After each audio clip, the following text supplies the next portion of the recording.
welcome back to the Citizen channel. Hope you're all staying safe and well, and we've got another managing City features, a few out there, so check the channel, guys.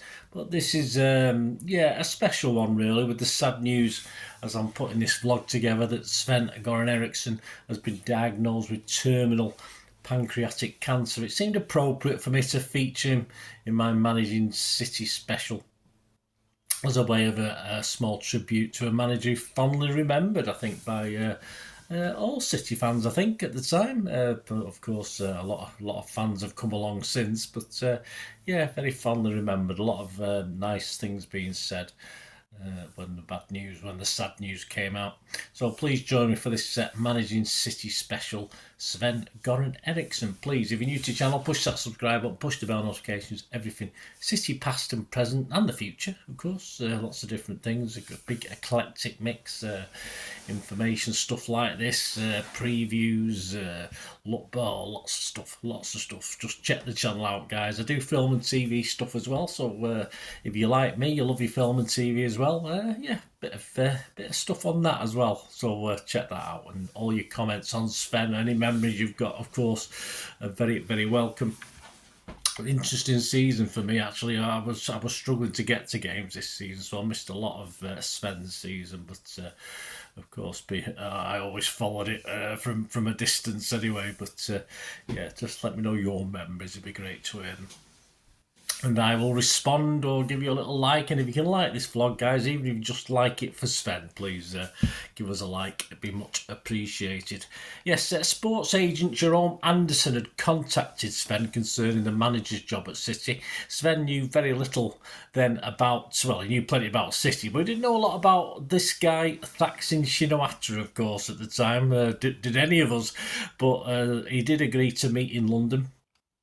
The offer tempted him very quickly. The offer to manage City was quickly agreed. He didn't mess about.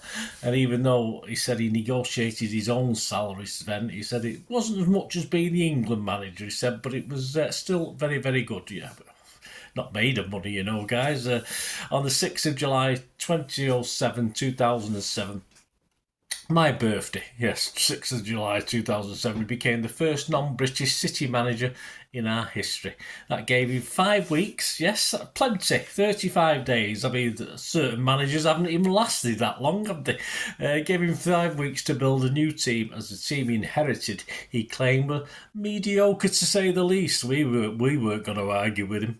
He'd taken over a team struggling, whose top scorer was Joey Barton, with 7 in all competitions. We'd finished 14th, and the crowds on average were dropped, was 7,000 below capacity. Yeah, it was obviously the first seasons at the new City Manchester Stadium, Eastlands, whichever we called it at the time, and then it was gradually declining as the years went by. So it was about 7,000 below capacity the season before he took over.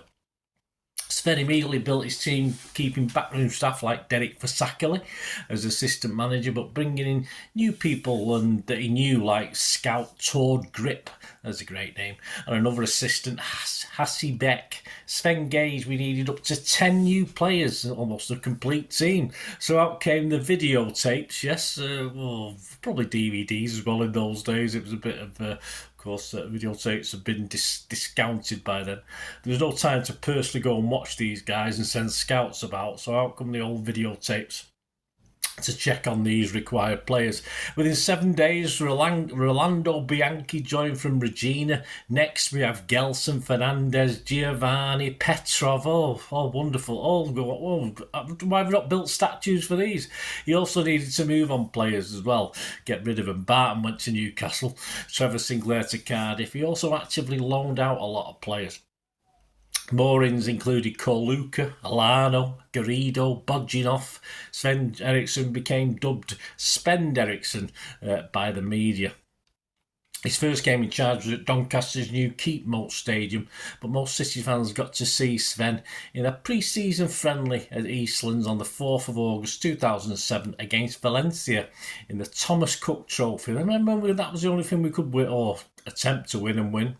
By the time the season started, an away trip to West Ham, Sven had seen hardly any of the players play together, but he was pleasantly surprised, as were we, when goals from Bianchi and Giovanni gave us a 2-0 win. What the fuck is going on, we sang, so shocked were we.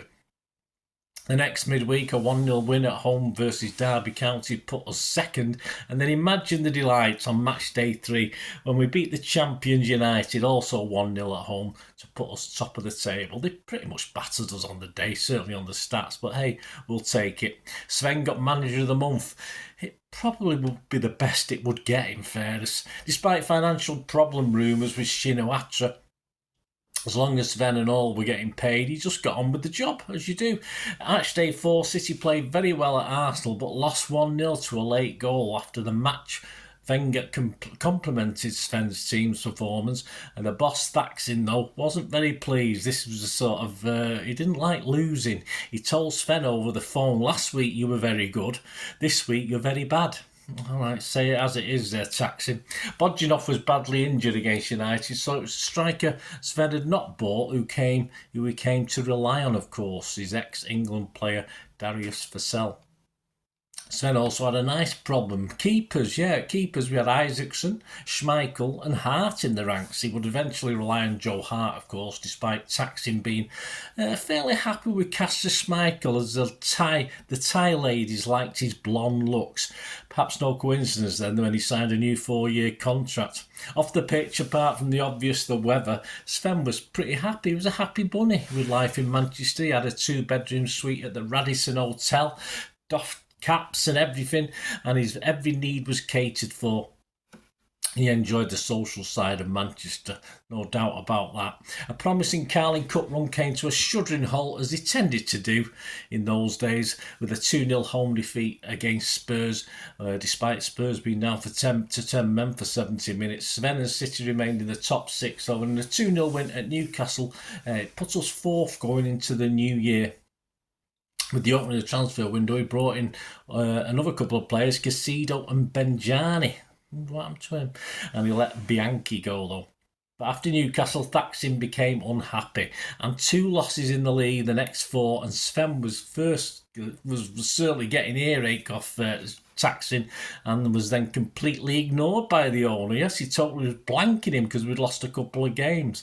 Sven, a supporter of the winter break, led the troops through 14 games in December and January, and an exit from the FA Cup in late January. We couldn't catch a break, could we? As a balloon helped lead to our downfall, as you remember, or you will remember, at Bramall Lane. After an away draw at Derby on the 30th of January, when City sat 6, we will begin to slip away from the top 6, unfortunately. Lying 7th, we visited Old Trafford, memorable day, on the 50th anniversary of the Munich air disaster on February 10th. As we know, we managed a rare win with goals from Vassell and Benjani. This victory, though, flattered us, and we won only 1 of the next 7 games as we stumbled towards mid-table. Thaksin must have been pulling his hair out. Thaksin's problems away from City grew, of course. He had that to worry about. Perhaps that affected his attitude, I'm not too sure. And with City's form dipping, Sven had no contact from him at all. When Thaksin did arrange a meeting, Sven was left in no doubt that his time at City was coming to an end. I think Sven asked him why, and he said he didn't know. This was despite the fans being pretty content. Top half finish, a double over United. That was a prime season for us, wasn't it, in those days? By the time we lost at home in late April, the press were aware that Sven was on his way, and Sven was sure it affected the team as well. And job offers, though, were starting to come in. He commented that he was going to lose his dream job because we had an owner who knew nothing about football. The fans let their feelings known with a new song at the time, to the Brick in the Wall song by Pink Floyd. We don't need no Mourinho, we don't need no Scolari. Hey Thaksin, leave our Sven alone. We all know the embarrassment suffered in our last game at Middlesbrough. Dunny had approached Sven on behalf of the team to say he would refuse to play the game. Sven wouldn't have it, but the psychological damage had been done. Dunny got himself sent off early doors, and despite the fans singing his name, they had to watch us lose this one 8-1. remembered by many opposing fans still to this day to mock us about our standard before the so-called oil money, of course. We had finished ninth, done the double over the champions again and qualified for Europe, okay, through the fair play system, but a bloody good season for us. So, yeah, we sort of have to remind them of that. Well, that wasn't the end. City and Sven were obligated to do an end-of-season tour to Thailand. So, Sven, always the gentleman. The players were up in arms. Again, Sven had to convince the players that it was the right thing to do. We had to do it. Sven's still not officially sacked, but whilst out there, of course, the end did come. He was to receive 50% of the next year's salary as severance. 2 days after the sacking, a certain Marc Hughes was named the new manager. Sven, of course, did wonder at the time when City were bought by the Abu Dhabi group just 2 months later, he'd still been there. What might have happened? We could all wonder, can't we?